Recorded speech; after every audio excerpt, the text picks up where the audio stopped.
This is a third and final section on solving for unknowns, where we'll be looking at problems where you can convert what's given to what's asked, and where they ask you to solve for a parameter.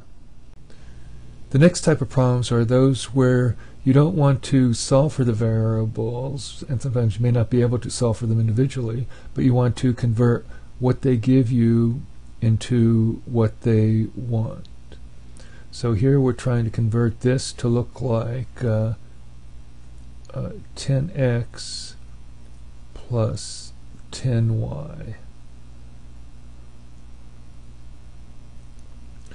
Okay, well, if you subtract y from both sides, you get 2x plus 2y equals 0. Now, how do you get that to look like that? Well, if you multiply it by 5, and you get that, and 5 times 0 is 0. And if there were, say, a number on this side, so like if it was y plus 7, then when you subtract y from both sides, you'd have a 7 over here, and then you'd have to multiply it by 5. And then in that case, your answer would be that. Another example would be if you're given these two equations and asked what is 3x plus 3y. And in general, you don't want to try to be working on solving simultaneous equations. You want to add or subtract these to look like that.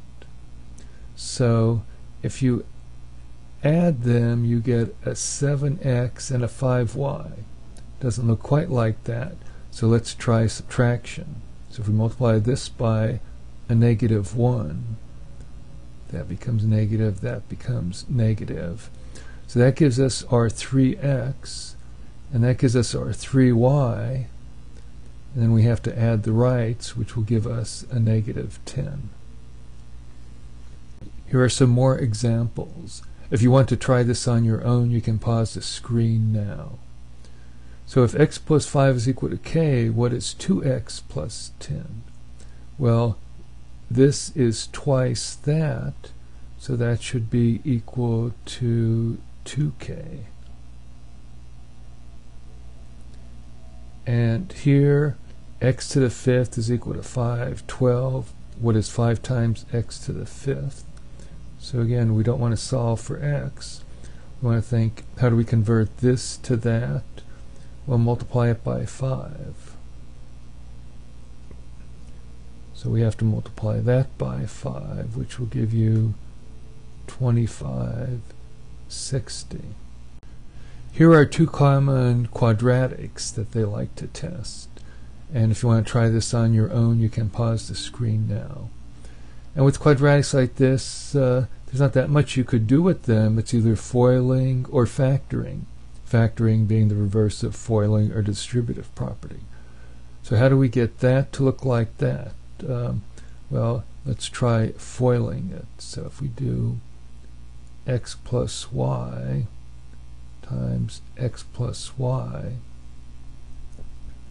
we get x times x gives you x squared, x times y gives you an xy, y times x gives you another xy, and y times y gives you a y squared. So you have x squared plus 2xy plus y squared is equal to 100. And everything in an SAT question is there for a reason. Why do they give you this? Well, we have our x squared and y squared, which is what we're looking for. And here now this is 5, so we have 2 times 5, which is 10. So if we subtract 10 from both sides, we get x squared plus y squared is equal to 90. And the other form that they like to test is the difference of squares. And again, what they give you to work with is a clue to it, but factoring the difference of squares is their sum times their difference.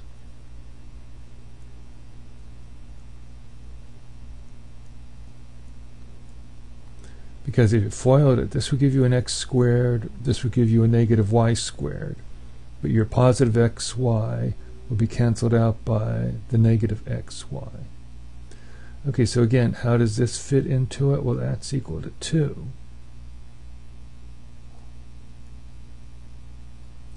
So again, you don't want to solve for the variables, you want to convert what they give you to what they want. And if you divide both sides by 2, x minus y is equal to 50. The next type of problem is where they ask you to solve for a parameter in an equation. If you want to try this on your own, you can pause the screen now. So here, ABCD is a square with an area of 100. And f of x is equal to a times x squared. What is a? Well, when you ever see f of x, you want to be thinking y to start with. Okay, so why do they give you an area of 100? Well, the key to solving for a parameter in an equation is if you find a point on that line, the x and y of that point will allow you to solve for a parameter. So we're looking for a point on that line. So where do the square and the line have something in common? It's at those points. Okay, and the area of the square, length times width, is equal to 100. So it's 10 by 10. Okay, so that's 10 by 10. Okay, but now, how does that help us with the coordinate of the point? Well, if it's a width of 10, the x value here is 5. So this point, and the height is 10. So that's the x and y of a point that's on the function. So now we just plug in. So when y is equal to 10 and x is equal to 5, a has to be such as to make that a true equation. So we have 25a is equal to 10. So a is equal to 10 divided by 25, which is 0.4.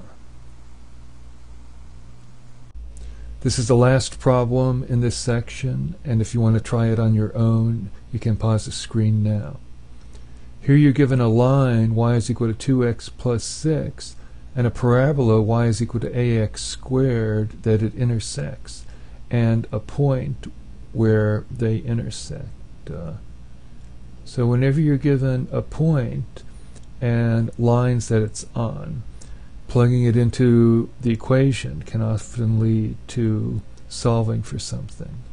So on the line, when y is equal to 10, x is square root of k,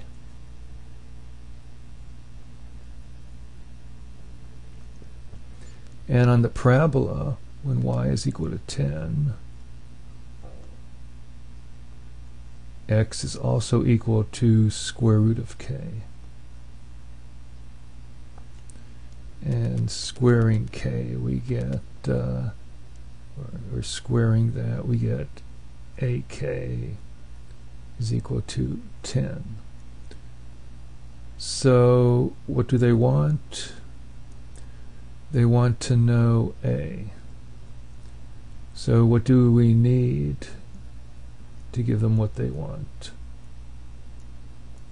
We need to know k. And what do they give us that will help us with that? Well, they give us this. So here, if we subtract 6 from both sides, okay, 4 is equal to 2 square root of k, divide by 2 square root of k is equal to 2, squaring both sides, k is equal to 4. So we have 10 is equal to a times 4. So a is equal to 2.5. To summarize, these are the types of problems where they'll ask you to solve for an unknown. And they are the SAT problems that are most like high school math problems. Generally, they'll be straightforward, the easier ones on the test. And because of that, you'll want to get through them reasonably quickly so you have extra time to work on harder problems. As a reminder, there is no substitute for practice. So if you want to practice problems where you have to solve for a variable, you can go to the SAT Blue Book. And on these practice tests, for example, you'll find problems like that in Section 3, Problem 7, Section 3, Problem 16. And the C means it's a problem where you can convert the given to an answer. You may want to save some of these to do as complete tests. For example, the first 3 tests look like more recent tests, so you may want to keep those to do as complete tests, but then you could practice solving for an unknown in the rest of the tests.